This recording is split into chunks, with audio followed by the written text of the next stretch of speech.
नमस्कार। आप देख रहे हैं पर्सनल फाइनेंस की सबसे काम की रिपोर्ट। अचानक मेडिकल इमरजेंसी हो, नौकरी में गैप आ जाए या कोई ज़रूरी खर्च सामने आ जाए, पर्सनल लोन बहुत काम आता है। लेकिन असली सवाल है, पर्सनल लोन के लिए आपकी मिनिमम इनकम कितनी होनी चाहिए। आज इसी पर पूरी डिटेल, बिना घुमाए सीधे फैक्ट्स के साथ। सबसे पहले समझिए कि बैंक मिनिमम इनकम क्यों देखते हैं। पर्सनल लोन अनसिक्योर्ड होता है, यानी इसमें कोई कोलैटरल नहीं होता। इसलिए बैंक को सबसे ज्यादा भरोसा आपकी रीपेमेंट कैपेसिटी पर करना पड़ता है। इसी वजह से आपकी नेट इनकम, नौकरी की स्टेबिलिटी और पहले से चल रही ईएमआई, ये तीन चीजें आपके अप्रूवल और इंटरेस्ट रेट पर सीधा असर डालती हैं। और यहीं आता है डीटीआई का खेल। डीटीआई यानी डेट टू इनकम, आपकी कमाई का कितना हिस्सा पहले से ईएमआई में जा रहा है। अगर आपकी इनकम का बड़ा हिस्सा पहले ही ईएमआई में बंधा है, तो बैंक को लगता है कि नया लोन आपको दबाव में डाल देगा।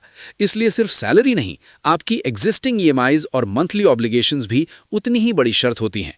अब आते हैं असली सवाल पर, मिनिमम इनकम कितनी। अलग अलग बैंक का नियम अलग होता है, इसलिए उदाहरण के तौर पर 3 बड़े बैंकों की शर्तें सुनिए।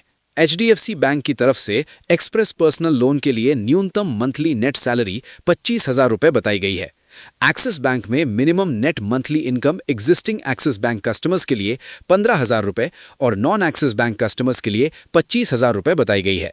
और एसबीआई की वेबसाइट के मुताबिक minimum net monthly salary government या डिफेंस सेक्टर एम्प्लॉयज़ के लिए 20,000 रुपये और कॉर्पोरेट सेक्टर एम्प्लॉयज़ के लिए 25,000 रुपये दी गई है। अब एक जरूरी बात, ये मिनिमम है, इसका मतलब ये नहीं कि इतना होते ही लोन फाइनल हो जाएगा। बैंक आपकी age, job profile, company category, credit score और रीपेमेंट हिस्ट्री भी देखता है और उसी हिसाब से लोन अमाउंट और इंटरेस्ट रेट तय होता है। यानी 25,000 सैलरी पर भी किसी का लोन अप्रूव हो सकता है और किसी का रिजेक्ट। फर्क पड़ेगा प्रोफाइल और रीपेमेंट बिहेवियर से। अब अगर आप पर्सनल लोन लेने जा रहे हैं तो स्मार्ट मूव क्या है। पहले अपना क्रेडिट स्कोर और एग्जिस्टिंग ईएमआईज देखिए, फिर उसी हिसाब से लोन अमाउंट और टेन्योर चुनिए ताकि ईएमआई आपकी इनकम पर भारी ना पड़े। और सबसे ज़रूरी, एक साथ कई जगह अप्लाई करके मल्टीपल इंक्वायरीज मत करिए, क्योंकि इससे प्रोफाइल पर अननेसेसरी प्रेशर दिख सकता है।